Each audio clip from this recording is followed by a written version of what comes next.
Hi, I'm Kison with Fundology, here with Bill Miller from Clear Growth Capital, a boutique investment bank based out of Scottsdale, Arizona. How are you, Bill?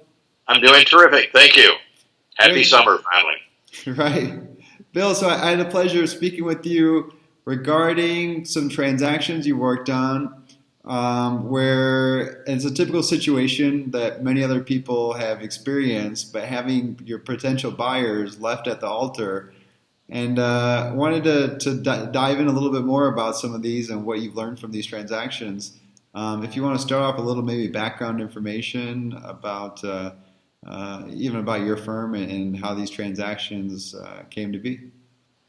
Well, thank you, Kison. We're a regional investment bank. While we're based in Arizona, we're 3 years old. We were farmed out of a very large investment bank that was too large to sustain in 2009 and 10, which changed everybody's thinking.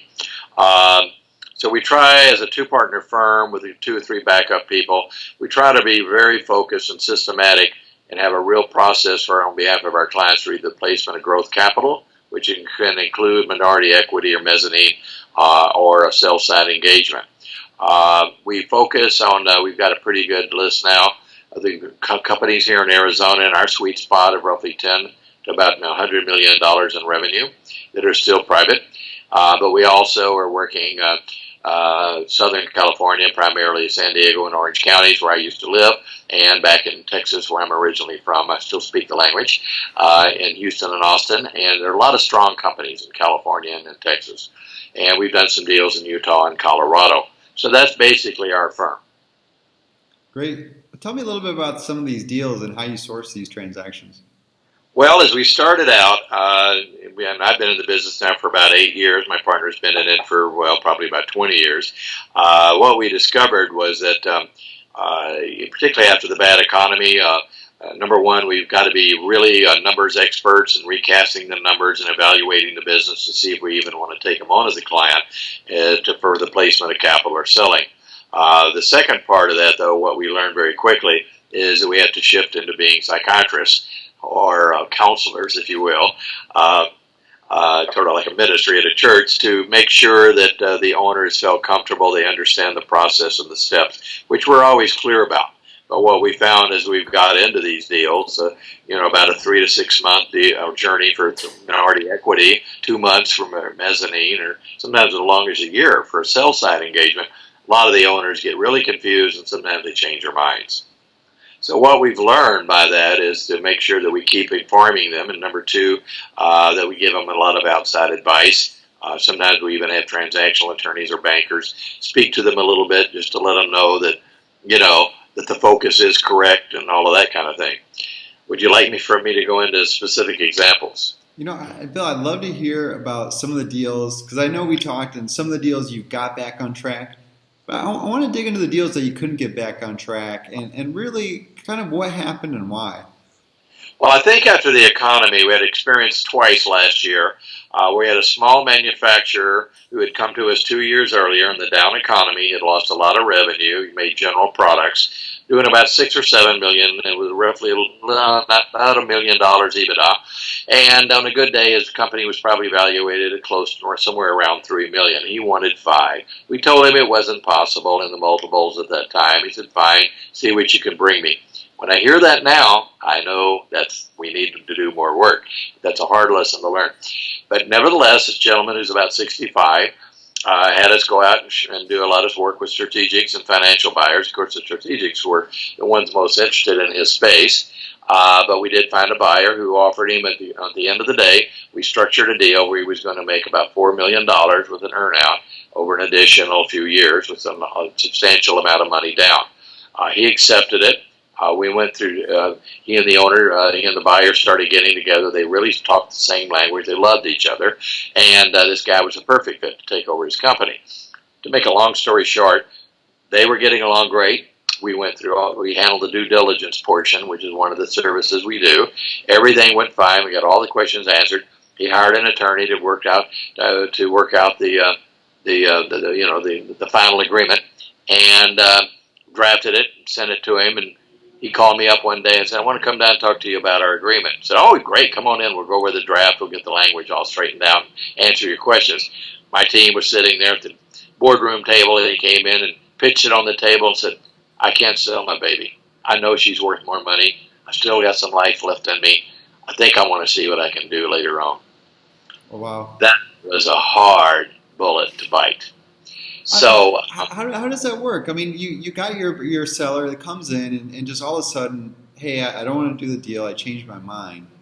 I mean, what's your reaction and how do you handle it then and there? Well, it stunned us because, we were digging out of the ashes ourselves after a bad 5-year run in forming our new company 3 years ago, and actually we were 2 years at that point. We had worked for him for a year for essentially nothing. We charged him very little engagement fee, which we now charge because we want to make sure they have skin in the game. And he walked from the deal. And it was one of my worst nightmares, and my partner too. But we think what happened was he was scared. He thought because the economy was turning around, he's going to do a lot better. Unfortunately, I won't mention the industry or that person's name. I think he's in a dying industry where even the strategics didn't want to buy his company, and I think he's going to have a real struggle. I wish him the best. I'm not angry. I'm just saying it was a hard lesson to learn. So we had a software company, same thing, had 5 owners. Some of them were from another country, and they were educated here. And then the 5th one was from America, and he was the CEO. To make a long story short, we found a software company out of their home country that wanted to buy him.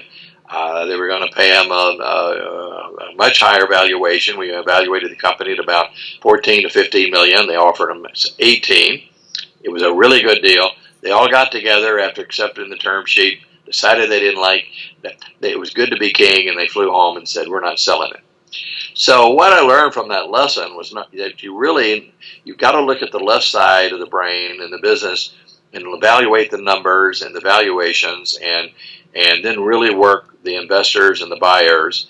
But then you also have to keep the seller informed, or the company owners, which we did in both cases. But what we learned is there has to be skin in the game. So I learned this from one of the larger investment banks. I don't know if you want me to mention the name or not. I happen to be having a beer commiserating with a good friend of mine who works for a larger investment banking firm that's not based here.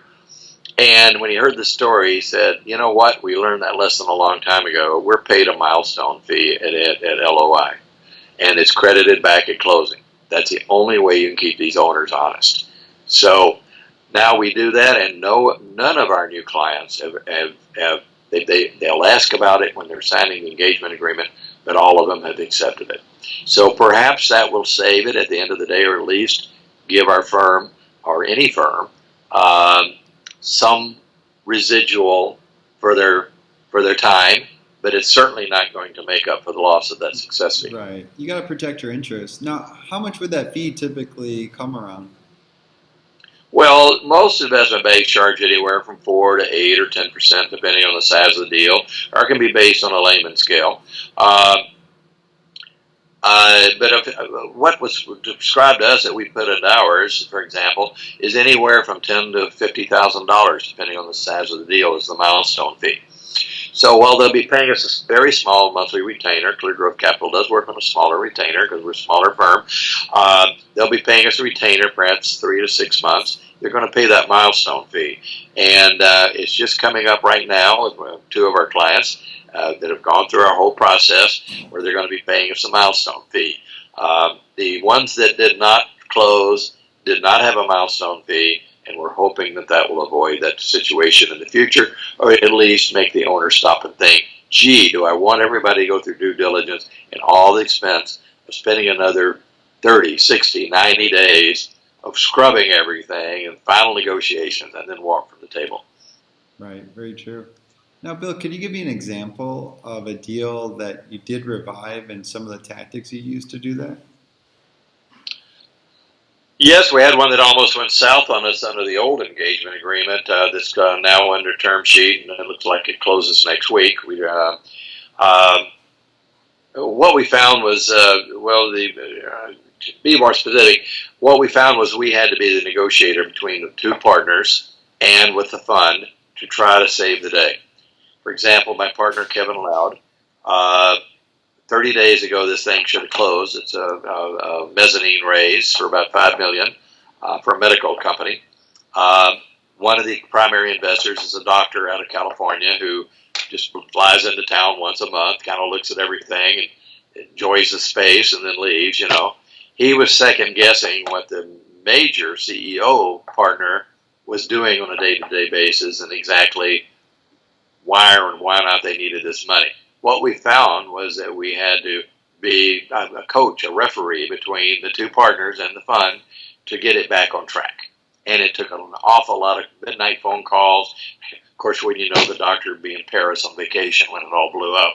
So we had a lot of midnight phone calls, a lot of hand-holding, trying to be the negotiator between them, which we didn't see as our role, but perhaps that's the way it is in the industry. I don't know. But it just seemed like we had to do an awful lot of refereeing to get everything back on track and say, well, at the end of the day, don't you think this, don't you think? And we weren't even discussing numbers. We're talking about management issues or policy, and things of that nature. So that's what we learned to do on this one. Okay, so a lot of verbal communications kind of patch things up and keep things moving. Exactly.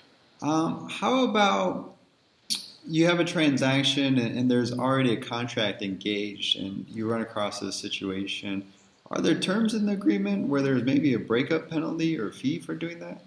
That's the milestone fee is actually a breakup fee. So in other words, if the owner signs a term sheet for a minority equity deal or a mezz deal or a sell side engagement, then they have to pay a fee to us, which again, it can be held in escrow or we just credit it back at closing. But the point is we want them to pay a fee so that they will know that, a lot of people are going to be spending a lot more time. What I found is, you can find the investment group with a buyer. Or first of all, finding the business that's ready to do something is an art in itself, and that's primarily what I do. Then finding the investment group with a buyer, I also help with that, but my partner primarily does that. That is an art and a science into itself, too. And then when you get to the due diligence deal, the term sheet, sometimes a lot of deals blow up right after the term sheet's agreed to during due diligence. And I think the reason majority of them blow up is because of metrics that aren't correct or something happens, and we try to avoid that by doing a lot of pre-due diligence. But I think there's a lot of emotion that comes up and a lot of changing of the mind and misunderstandings and things of that sort. So I think what I'm trying to say is during due diligence, sometimes it's almost as hard work as it was at the previous two steps, finding the client, getting the investor. Great. Well, one thing though, what about the buyer's interest? You have a transaction and maybe there's a contract in place. What protects the buyer's interest when there's this similar situation? I don't know that there is anything to protect them because we've had buyers that are just as squirrely, and I don't mean in a disrespect, but, who've changed their mind. I think them knowing that the owner's paid a milestone fee and that the owner is going to stay in the game and has made a commitment is huge with them. Okay. We don't make a big deal of telling them that we're doing that, but we don't try to hide it either because we want everybody to know that there's a commitment there. Okay, very good. I know business broker world, which is modeled after real estate, they often put money into escrow and it can be split or kept by the buyer if the small business owner walks, just like with a house sale. At least in our investment banking world, we haven't gone to that yet, but it's been discussed in the past. But we're afraid that if you go into an escrow situation between buyer and seller or investor and business owner, then you're going to probably wind up trying to figure out who should get it. So we just haven't gone there. Great. Well, it sounds like the best approach is really tying in agreements that have terms that really protect everyone's interest in the transaction in case there are a change of minds and other things that affect the transaction. Yeah, I just think a lot of owners, I really admire the sophisticated financial groups like the private equity groups and whatnot, as well as the strategic buyers. They're usually pretty sophisticated. They'll usually have somebody on staff that's done it before, if it's a corporation. They're pretty sophisticated and they know what what the steps are like and what the rodeo is all about. A lot of owners do not. So we always give owners not only in our engagement agreement, but also I've worked out, one-page summaries that here are all the steps we're going to do. Here's kind of the timelines and all of that. And we think that helps a lot. But at the end of the day, I think a lot of owners are just busy with their own business, and it's real easy for them to forget how hard everyone is working on their behalf. Great. And how Bill, complicated it. I appreciate you taking the time to share insights about some of the transactions. Well, thank you. Just to finish off, if you have maybe a little bit you want to share about your firm and what type of deals you look for. Well, we're a regional investment banking firm, boutique, lower middle market. So we work with companies that are doing 1 to 3 million EBITDA or above. Most investment banks don't want to touch anything under 3 to 5. So we found that we really have a niche, particularly here in Arizona and somewhat back in Southern California and even parts of Houston, Austin, even though there's some huge companies in those two states, as there are here. But what I'm leading up to is that we're very transparent. We have quite a system. We have weekly meetings with our owners where we give them an Excel spreadsheet right before the conference call or meeting, telling them what each investment group is saying or buyer if they're trying to sell. They know exactly where we are. We give them a 30-day out. They don't like what they see, they can cancel. So the point is we're trying to be more transparent. We've heard plenty of nightmare stories of people that have either hired what we call Starbucks investment bankers, guys with Rolodexes and laptops, or the sophisticated investment bank. They take the owners' monies and they never hear from them. So we try to overcome that by being very transparent on a weekly basis with our clients. Great. Bill, thanks for the time, and I look forward to hearing about more deals from you. We're going to hopefully do about 5 this year. Thank you so much, Kison.